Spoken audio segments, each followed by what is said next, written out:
حضرت عمر فاروق مال تقسیم کر رہے تھے تو بیٹی آگے کہنے لگی ابا جی رشتہ داروں کا بھی حق ہوتا ہے, آپ سب کو دیتے ہیں, آپ کے اپنے آپ کے قریب ہی نہیں آتے. تو حضرت عمر فاروق نے کیا لفظ کہے, کیا حقیقت ہے, کیا حسن ہے. فرمانے لگے پتر یہ مال تیرے باپ کا نہیں مسلمانوں کا ہے. جب تیرے باپ سے ہیں, قاعدے بھی الگ سے ہیں, اور ہمارے ملک کے اندر تو ایک باقاعدہ پروٹوکول کا سسٹم ہے, اس سسٹم سے گزر کر بڑے بڑے لوگ چلنا پسند کرتے ہیں. ہمارے زمانے میں بھی کچھ چیزیں سرکاری ہوتی ہیں خالص, لیکن عجیب نظام ہے نا, ہر چیز کا کرایہ بڑھ جاتا ہے, سرکاری دکان کا نہیں بڑھتا. باقی دکانیں 5-6 سال کے لیے ملتی ہیں, سرکاری دکان پہ آپ قبضہ کرنا چاہیں تو پورے 100 سال کے لیے مل جاتی ہے. چونکہ یہ عام عوام کی پراپرٹی ہے تو اس کے ساتھ جو مرضی کو سلوک کرے. ایک سرکاری چراگاہ تھی جس کے اندر جانور چرا کرتے تھے. ہمارے ہاں بھی پنجاب میں کچھ جگہیں ہوتی ہیں تو ہم لوگ کہتے ہیں شام لاٹ ہے. سرکاری چراگاہ میں جانور چرا کرتے تھے. حضرت عمر فاروق رضی اللہ تعالیٰ عنہ کے صاحبزادے سیدنا عبداللہ ابن عمر رضی اللہ تعالیٰ عنہ نے بھی ایک اونٹ خرید لیا. تو سب لوگوں کے جانور سرکاری چراگاہ میں چرتے تھے, آپ نے بھی اپنا جانور وہاں چرنے کے لیے کھانے پینے کے لیے چھوڑ دیا. وہ جب اونٹ آیا تو پتلا تھا, کچھ دنوں کے بعد وہ فربا ہو گیا, طاقتور ہو گیا, موٹا تازہ ہو گیا. حضرت سیدنا عبداللہ ابن عمر رضی اللہ تعالیٰ عنہ نے بیچا تو وہ ڈبل قیمت سے بھی زیادہ کا بکا, کیونکہ پہلے دبلا پتلا تھا, اب موٹا تازہ فربا ہو گیا. حضرت سیدنا فاروق اعظم رضی اللہ تعالیٰ عنہ کو پتہ چلا تو بلایا, فرمایا پتر اونٹ بیچ دیا ہے؟ ابا جی بیچ دیا ہے. فرمایا کتنے کا خریدا تھا؟ اتنے کا. بیچا کتنے کا؟ ڈبل قیمت بتائی. فرمایا اس طرح کر کے اصل رکھ لے اور جو اوپر ملی ہے مجھے دے دے. حضور آپ نے کیا کرنی ہے؟ فرمایا میں سرکاری خزانے میں جمع کروں گا. حضور کیوں؟ فرمایا اس لیے کہ تیرا اونٹ سرکاری جگہ پہ چرا کرتا تھا, وہ گھاس سرکاری جگہ سے کھاتا تھا. حضور سب کے کھاتے. حضرت عبداللہ ابن عمر کہنے لگے سب کے کھاتے ہیں. آپ فرمانے لگے تو سب میں شامل نہیں ہے, تو امیر المومنین کا بیٹا ہے, تجھے میں یہ حق نہیں دے سکتا, تیرے اوپر تھوڑی سختی زیادہ کی جائے گی, تجھے یہ حق نہیں ملے گا.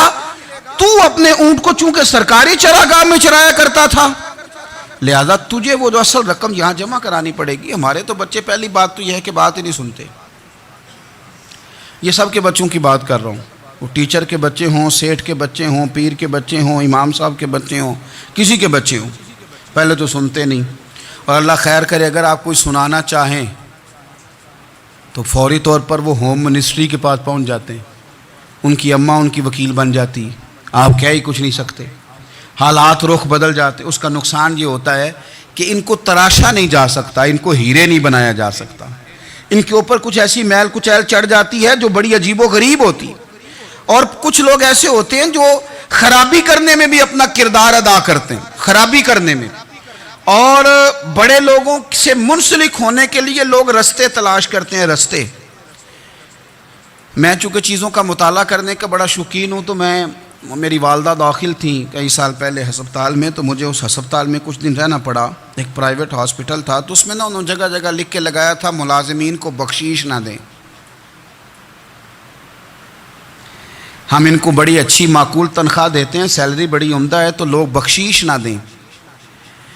میں نے جو مینجمنٹ کے لوگ تھے ہاسپٹل کی, ان میں سے ایک سے میں نے کہا کہ اگر کوئی بندہ اپنی خوشی سے دینا چاہے تو آپ نے بڑا موٹا لکھ کے لگایا برائے مہربانی ان کو بخشیش نہ دیں. اس نے بڑی قیمت, سادہ آدمی تھا پر میری بڑی اس نے مجھے بات بتائی, مجھے نفع ہوا. کہنے لگے مولوی صاحب جب کچھ امیر لوگ ہسپتال میں مریض لے کے آتے ہیں تو وہ صفائی والے کو پہلے ہی 500 روپیہ دکھا لیتے ہیں آتے ہی, پھر وہ جیسے آواز دیتے ہیں صفائی والے فٹافٹ اندر آتے ہیں, ان کا کمرہ صاف کرتے ہیں. تو سارے تو بیچارے اتنے مالدار نہیں ہوتے کہ آتے ہی پہلے کام والے کو 500 دیں. پھر نقصان کیا ہوتا ہے کہ یہ جن کی ذمہ داری ہے بہت ساری ڈیوٹیاں کرنے کی, یہ ڈیوٹی نہیں کرتے, یہ پلٹ کے ان کے طرف دیکھتے ہیں جن کے گھر سے سالن صحیح آتا ہے, ادھر ان کی توجہ زیادہ ہو جاتی ہے, جو نوٹ ان کو زیادہ دکھاتے ہیں, جو پھل لے کے آتے ہیں تو آدھا ان کو دیتے ہیں. تو ہم یہ کہتے ہیں یہ کام ہی نہ کرو, یہ اپنی تنخواہ پہ کام کریں تاکہ ہر آنے والے کا درد سمجھیں, ہر ایک کو یکساں یہ سروسز فراہم کریں. تو ہم یہ کام کرتے ہیں. ہم ایم پی اے کے اور کسی سے ہمارا تعلق نہ بنے تو ہم جناب اس کے ڈرائیور سے ہی تعلق بنا لیتے ہیں. ہم وہ جو آپریٹ کرنے والا ہوتا ہے ٹیلی فون، اسی سے بڑا تعلق بناتے ہیں، اس کو مٹھائی کا ڈبہ جلدی پہنچا دیتے ہیں. تو اسی طرح سے بڑے لوگوں کی اولادوں کو بگاڑا جاتا ہے. حضرت عاصم بن عمر رضی اللہ تعالیٰ عنہ، یہ سیدنا فاروق اعظم کے بیٹے تھے. مصر گئے تو لوگوں کو پتا چلا حضرت عمر کے بیٹے آئے.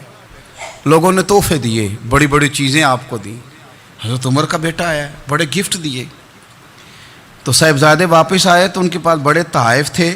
سیدنا عمر فاروق رضی اللہ تعالیٰ عنہ نے دیکھا تو فرمایا ادھر لانا تحفے. کہا ابا جی لوگوں نے مجھے دیے ہیں. فرمایا تو نے کیوں بتایا تھا کہ میں امیر المومنین کا بیٹا ہوں؟ کہا حضور ان کو ویسے ہی پتہ چل گیا. فرمانے لگے پتر یہ تحفے تمہیں اس لیے ملے ہیں کہ تم امیر کے بیٹے ہو، یہ تحفے تمہارا حق نہیں، چونکہ تمہیں اس کرسی کی وجہ سے ملے ہیں اور یہ کرسی مسلمانوں کی ہے، لہذا یہ حق بھی مسلمانوں کا ہی ہے. یہ لا سارے مال غنیمت میں جمع کیے جائیں گے. آپ اپنے گھر سے جب احتساب شروع کرتے ہیں، اپنے گھر سے، اور یہ یاد رکھیں یہ جو لوگ آتے ہیں آپ کے بچوں کو نوازنے کے لیے، یہ انہیں خراب کرتے ہیں، بگاڑ پیدا کرتے ہیں، یہ عجیب و غریب سی چیزوں میں مبتلا کر دیتے ہیں. بچوں کا نقصان ہوتا ہے کل کلام. پھر جو شاپر اچھا لے کے آئے پیر صاحب کے بچے ذرا اس سے پیار سے ملتے ہیں، نقصان ہو جاتا ہے. یہ دستے نگر ہو جاتے ہیں، یہ لوگوں کی طرف جیتے ہیں، دوسروں پہ ڈیپینڈ کرنے لگتے ہیں. حضرت ابو موسیٰ اشعری رضی اللہ تعالیٰ عنہ نے پہلے تو ایک قلین بڑا سونا تھا، تو آپ نے حضرت عمر کے گھر بھیج دیا کہ چلو ان کے گھر میں ان کی اہلیہ بچھا لیں گی. کہیں سے تحفہ آیا.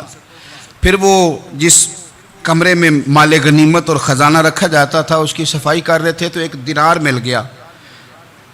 تو وہ دینار بچے سارے جا رہے تھے تو ان میں سے حضرت عمر کے ایک بیٹے کو چھوٹے کو بلایا اور بلا کے کہا پتر یہ دینار لے لو. حضرت عمر نے دیکھا کہ بیٹے کے ہاتھ میں دینار بھی ہے اور گھر میں قالین بھی ہے. ایک موقع پہ وہ قالین گیا، ایک موقع پر بچے کو ایک دینار دیا. تو حضرت عمر اپنی اہلیہ سے پوچھنے لگے یہ کہاں سے آیا قالین؟ کہا جناب ابو موسیٰ اشعری رضی اللہ تعالیٰ عنہ نے بھیجا ہے. بیٹے سے پوچھا دینار کہاں سے آیا؟ کہا مجھے انہوں نے ہی دیا ہے. آپ نے وہ دینار بھی لیا اور قالین بھی لیا اور اس کو لپیٹا اور جناب ابو موسیٰ اشعری کو بلایا اور اتنے سخت ناراض تھے. فرمانے لگے ابو موسیٰ اشعری سے کہنا میرے پاس پیدل آئے، گھوڑے پہ نہ آئے. اور جب آئے حضرت ابو موسیٰ اشعری تو جناب عمر اتنے ناراض ہوئے کہ وہ قالین لپیٹ کے تو ان کے سر پہ مار دیا. فرمانے لگے پکڑو اپنا دینار، تمہیں پورے مدینے میں میرے بیٹے کے علاوہ کوئی اور نہیں ملے تھا جسے تم خراب کر سکو، میرا پتر ہی ملا تھا بگاڑنے کی. کس نے اجازت دی تم میرے بیٹے کو دینار دو؟ کیوں لائے تم میرے گھر میں قالین؟ حضرت عمر فاروق رضی اللہ تعالیٰ عنہ فرمانے لگے میں زمین پہ سونے کا عادی ہوں، زمین چٹیل بھی ہو تو رب کا بندہ بن کے سوتا ہوں تو اللہ مجھے آرام اور سکون کی نیند عطا فرما دیتا ہے. مجھے تمہارے مخملوں کی اور قالینوں کی ضرورت نہیں ہے. احتساب یہاں سے شروع ہوتا ہے بھائی. یہاں ہم نہ اپنے گھر میں بیٹھ کے مایوس باتیں کرتے ہیں اور فلانے کے بچے کہاں پہنچ گئے، فلانے کے بعد بڑا پیسہ آ گیا، میں کچے مکان میں رہوں، میں یہ کروں، دیکھو مجھے نہیں سہولی. یہ تو آپ مایوسی والی باتیں کر رہے ہیں، یہ تو آپ کمزور باتیں کر رہے ہیں. یہ تو اس طرح کی باتیں تو ہارے ہوئے لوگ کرتے ہیں. اس طرح کا لب و لہجہ تو ان لوگوں کا ہوتا ہے جو احساس کمتری کا شکار ہوتے ہیں. یہ آپ نے کس طرح کا لب و لہجہ اور اپنے بچوں کو آپ بھکاری بنا رہے ہیں تاکہ دوسروں کو دیکھیں تو مایوس ہو جائیں. اٹھ باندھ کمر کیوں ڈرتا ہے، پھر دیکھو خدا کیا کرتا ہے. آپ کا جو احساس ہے وہ اتنا خوبصورت ہو، آپ کے لہجے کے اندر اس قدر ٹھہراؤ ہو، آپ کو اطمینان آ چکا ہو، اور آپ کے بچے کبھی بھی کمپیریزن نہ کریں اپنا کسی کے ساتھ. کبھی بھی انہیں کرنے نہ دیں. آپ کبھی وہ کبھی یہ بات نہ کریں کہ فلانے زیادہ اچھا کھاتے پیتے ہیں تو ہم کدھر ہیں. کرنے نہ دیں. انہیں بتائیں کہ بیٹا اپنی مٹی پہ چلنے کا سلیقہ سیکھو، سنگ مرمر پہ چلو گے تو پھسل جاؤ گے. ان کو بتائیں کہ جو تمہارے پاس ہے یہ خدا کا عطیہ ہے، اسی پر تم نے قناعت کرنی. کبھی بھی حضرت زید بن حارثہ سے نبی پاک صلی اللہ علیہ وسلم کو بڑا پیار تھا.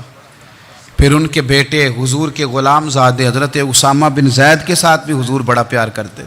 لیکن یہ تو مسلمہ حقیقت ہے نا کہ عظمت اور شان تو سیدنا فاروق اعظم کی زیادہ ہے.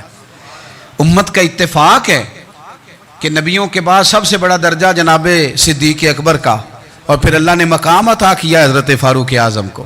یہ بڑے لوگ تھے.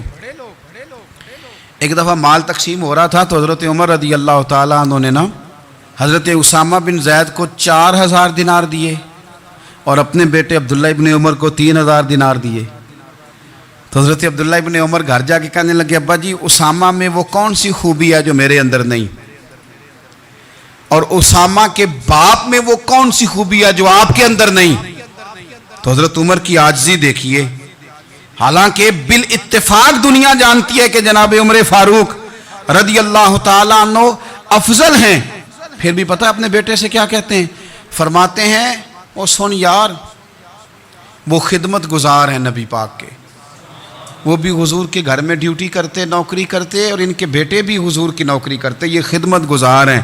فرمانے لگے اگر تو نے پوچھ لیا تو سن, پھر میری تو رائے یہ ہے کہ تیرے سے زیادہ اسامہ بن زید حضور کی نظر میں پیارے ہیں اور اسامہ کا باپ تیرے باپ سے زیادہ نبی پاک کا پیارا ہے. کوئی کمپیریزن کرنے نہیں دیا, بچوں کو کسی ایسی جگہ کھڑے ہونے نہیں دیا. فرمایا یہ وجہ ہے, یہ انداز ہے کہ تو زیادہ پیارا ہے. حضرت عمر فاروق رضی اللہ تعالیٰ عنہ پسند نہیں کرتے تھے, ذرا برابر بھی پسند نہیں کرتے تھے کہ کوئی شخص اور مال آتا تو اپنے رشتہ داروں کو نوازنے سے بچتے. مال غنیمت آتا ہے نا, ہمارے ہاں تو اللہ خیر کرے جب کوئی بندہ کونسلر بنتا ہے, چیئرمین بنتا ہے, تو ٹھیکہ کس کو دیتا ہے؟ کوئی چلو بھتیجا مل جائے, کوئی بھانجا مل جائے, کوئی چھوٹا بھائی, اسے بھی کام مل جاتا ہے ساتھ. نوازنے پہ لوگ آتے ہیں تو وہ تلاش کرتے ہیں کہ کہاں کہاں کو میرا ہے, وہ ٹینڈر ہی ان کے نام کے پاس ہوتے ہیں جن کی طرف ذرا نظر کرم زیادہ ہوتی. حضرت عمر فاروق مال تقسیم کر رہے تھے تو بیٹی آگے کہنے لگی ابا جی رشتہ داروں کا بھی حق ہوتا ہے, آپ سب کو دیتے ہیں, آپ کے قریب ہی نہیں آتے. تو حضرت عمر فاروق نے کیا لفظ کہے, کیا حقیقت ہے, کیا حسن ہے. فرمانے لگے پتر یہ مال تیرے باپ کا نہیں مسلمانوں کا ہے, جب تیرے باپ کا ذاتی مال ہوگا تو اپنے رشتہ داروں کو دے گا, یہ مسلمانوں کا مال ہے, یہ اسی حساب سے تقسیم ہوگا جو عدل کا حساب ہے, جو ترازو ٹھیک ہے. فرمایا تو مجھے یہ مشورہ نہ دے, یہ مسلمانوں کا مال. یہاں سے نظام احتساب شروع ہوتا ہے, یہاں سے انسان آگے بڑھتا ہے, اور پھر کوئی تکلف نہیں کسی پر حضرت عمر کا, کوئی چھوٹا ہے یا بڑا ہے. حضرت ابو سفیان رضی اللہ تعالیٰ عنہ سردار رہ چکے ہیں مکے کے, بڑے آدمی, لیکن نظام احتساب میں کوئی چھوٹا بڑا نہیں ہوتا. حضرت عمر فاروق مکہ مکرمہ گئے تو لوگوں نے کہا حضور جناب ابو سفیان نے نا گلی میں پتھر رکھے اور بہت سارے لوگوں کو رستوں میں تکلیف ہو رہی ہے. تو حضرت ابو سفیان رضی اللہ تعالیٰ عنہ سے بھی لوگ کہہ دیتے تو وہ بھی اٹھا دیتے, لیکن لوگوں نے چونکہ وہ سردار تھے, بڑے تھے, تو لوگوں نے ان سے کہا نہیں. حضرت عمر جب آئے تو کہا تو جناب عمر نے پرواہ نہیں کی, خود آئے جناب ابو سفیان سے کہا یہ پتھر آپ نے رکھے؟ کہا حضور ہاں. فرمایا یہ بھی اٹھائیے, یہ بھی اٹھائیے, یہ بھی اٹھائیے. جب وہ اٹھا رہے تھے تو حضرت عمر کہہ رہے تھے شکر نہیں اللہ کا کہ عمر کہہ رہے ہیں اور ابو سفیان مانتے جا رہے ہیں. شکر نہیں, یہ نظام احتساب ہے کہ بڑا ہو یا چھوٹا ہو اس کو یہ حق حاصل نہیں ہے کہ مسلمانوں کو وہ کسی تکلیف میں کسی بھی صورت میں مبتلا کرے, کہیں بھی کسی جگہ بھی, اس کو یہ والی اجازت نہیں. حضرت سیدنا عمر فاروق رضی اللہ تعالیٰ عنہ. پھر ایک اور بات تھی, میں کئی دفعہ یہ بات کہتا ہوں اور مجھے ذاتی طور پر اس کا بڑا تجربہ ہے. کچھ لوگ نا خوشامد پسند ہو جاتے ہیں, بڑی عمدہ تعریف کرتے ہیں, اوئے ہوئے ہو پول باندھتے ہیں پورے, آپ کے پاس آئیں گے تو کہیں گے جناب آپ سے زیادہ اچھا بندہ ہی کوئی نہیں. تو وہ نا آپ سے کام نکلواتے ہیں, پھر وہ کسی دوسرے کے پاس جاتے ہیں تو اسی طرح کا رویہ وہ دوسروں کے ساتھ کرتے ہیں. یہ عام لوگوں میں بھی مرض ہوتا ہے, عام لوگوں میں بھی. اور بادشاہ ہو بندہ اگر, پھر تو اس کا دل کرتا ہے میں اگر بادشاہ سلام ہوں تو 2-4 بندے دیہڑی پہ رکھ لوں پر میری تعریف ضرور کریں. پابندی ہوتی ہے, لوگ یہ کام بڑے شوق سے کرتے ہیں. اور شیخ سعدی فرمایا کرتے تھے لکڑی کو گھن کھا جاتی ہے اور بڑے لوگوں کو خوشامد کھا جاتی ہے خوشامد. حضرت عمر فاروق رضی اللہ تعالیٰ عنہ اس معاملے میں بھی بڑے مضبوط تھے. ویسے مجھے اور آپ کو اچھا کون لگتا ہے؟ ہماری غلطیاں بتانے والا, ہمارے ایسا فرمایا کرتے تھے اپنے دشمنوں کی باتوں پر بھی غور رکھو، تمہارے دشمن تمہیں نکھار دیتے ہیں، تمہارے اندر جو کوتاہیاں ہوتی ہیں وہ تمہیں پتہ چل جاتی ہیں کہ یہاں یہاں یہاں یہاں میری اصلاح ہو رہی، ان پر غور کرو وہ کیا کہتے ہیں۔ حضرت عمر فاروق کی تعریف کی ایک بندے نے، کمال تعریف کی، وہ اس کا خیال تھا کہ رزلٹ بڑا شاندار آئے گا، بادشاہ کی تعریف ہوتی تھی تو پھر تھیلی جاتی تھی اشرفیوں کی، کمال رزلٹ آئے گا۔ تو حضرت عمر جب وہ پوری کر چکا نا بات تو فرمانے لگے تو خود بھی ہلاک ہوا اور مجھے بھی ہلاک ہی کر دیا ہے، خود بھی تباہ ہوا ہے مجھے بھی تباہ کر دیا۔ کس طرح کی باتیں کر رہا ہے؟ ایک بندہ اور آیا اور اس نے آ کے کہا کہ پوری امت میں سب سے افضل ہے فاروق اعظم آپ ہی ہیں۔ تو حضرت عمر فاروق فرمانے لگے تجھے تیری ماں روئے، ابو بکر تجھ سے بھی افضل تھے، تیرے باپ سے بھی افضل تھے، اور صدیق اکبر مجھ سے بھی افضل ہے اور میرے باپ سے بھی افضل ہے۔ یہ تو کس طرح کی بات کر رہا ہے؟ یہاں ہر شے ہضم نہیں ہو جاتی، فوری طور پہ لوگ ڈکار بھی پورا نہیں لیتے۔ قرآن مجید نے کہا فَلَا تُزَكُّوا أَنفُسَكُمْ هُوَ أَعْلَمُ بِمَنِ اتَّقَىٰ، اپنے منہ سے نہ کہو میں پاک صاف ہوں، اللہ زیادہ بہتر جانتا ہے کہ تم میں سے پرہیزگار کون ہے۔ اپنے منہ سے تعریفیں کرتے کراتے ہو، یہ مزاج چھوڑ دیں۔ حضرت عمر رضی اللہ تعالیٰ عنہ پسند نہیں کرتے تھے۔ ایک آدمی نہ چلتا تھا وہاں تو بڑا متکبرانہ چال کے ساتھ چلتا، حضرت عمر نے دیکھا، یہاں تک احتساب فرماتے تھے، زمین پہ زور زور سے پیر پٹکتا، چال بڑی اس کی متکبرانہ، لوگ بڑے پریشان ہوتے۔ حضرت عمر نے ایک دن سمجھایا، باز نہیں آیا، اگلے دن پہ درہ نکال لیا، لگائے 4 درے، فرمایا آج کے بعد نہ چلنا اس طرح مدینے میں پیر پٹک پٹک کے۔ اس وقت تو اسے غصہ لگا، لیکن کچھ دیر کے بعد نا جب غصہ اترا تو حضرت عمر کے پاس آیا، کہنے لگا حضور اللہ آپ کا بھلا کرے، آپ نے درے نہیں مارے، آپ نے تو شیطان بھگا دیا جو میرے ساتھ چمٹا ہوا تھا، چمٹا ہوا شیطان آپ نے مجھ سے بھگا دیا ہے۔ یاد رکھیں مسند امام احمد بن حنبل میں حدیث ہے، اللہ کے پیارے رسول صلی اللہ علیہ وسلم فرماتے ہیں جو دنیا میں متکبرانہ چال کے ساتھ چلتا ہے نا، قیامت کے دن وہ اللہ سے اس حال میں ملے گا کہ رب اس سے ناراض ہوگا، متکبرانہ چال سے نہیں چلیں گے۔ تو حضرت فاروق اعظم رضی اللہ تعالیٰ عنہ کا یہ طریقہ تھا کہ آپ خیال کرتے، اور پتہ کس طرح کا آپ کا مزاج تھا، فرماتے تھے تقسیم کرو، دوسروں کا بھی خیال رکھو۔ جس طرح بندہ دیوانہ وار نہیں لوگوں کا خیال رکھتا کہ بندہ بگڑے کوئی نہ، دیوانہ وار۔ کچھ لوگ تبلیغ کرتے ہیں رسمی، اور کچھ لوگ ایسے ہوتے ہیں جو لوگوں کی اصلاح میں دیوانے ہو جاتے ہیں، ان کی خواہش ہوتی ہے یہاں بھی بندہ ٹھیک ہو جائے، یہاں بھی بندہ ٹھیک ہو جائے، یہاں بھی بندہ ٹھیک ہو جائے۔ کچھ لوگ کڑی نگرانی کرتے ہیں کہ انسان بگڑنے نہ پائے۔ حضرت عمر فاروق رضی اللہ تعالیٰ عنہ نا گوشت والی دکان کے پیچھے جا کے بیٹھ گئے کئی دنوں تک۔ وہ کہنے لگا حضور یہاں کیا ہے؟ فرمایا تو اپنا کام کرنا۔ گوشت والی دکان پہ بیٹھے، کام کر اپنا، نگرانی کرنے لگے حضرت عمر۔ پھر آپ نے نا وہ بندے پکڑ لیے، کون؟ جو 2 دن مسلسل گوشت خریدنے آئے، پکڑ کے کھڑا کر لیا، فرمایا تو کل بھی گوشت لینے آیا تھا؟ حضور ہاں۔ فرمایا آج پھر کھائے گا؟ حضور جی۔ تو آپ فرمانے لگے کیا تیرے محلے سے غربت ختم ہو گئی ہے؟ تیرے رشتہ دار سارے پیٹ بھر کے کھاتے ہیں، تو 2 دن گوشت لینے آتا ہے؟ فرمایا آج کے بعد مسلسل گوشت لینے آیا تو درے سے ماروں گا، خبردار یہ کام نہ کرنا۔ یہاں تک نظام احتساب کا جب خیال رکھا جائے پھر حالات بگڑا نہیں کرتے، پھر وہ قابو میں رہا کرتے ہیں۔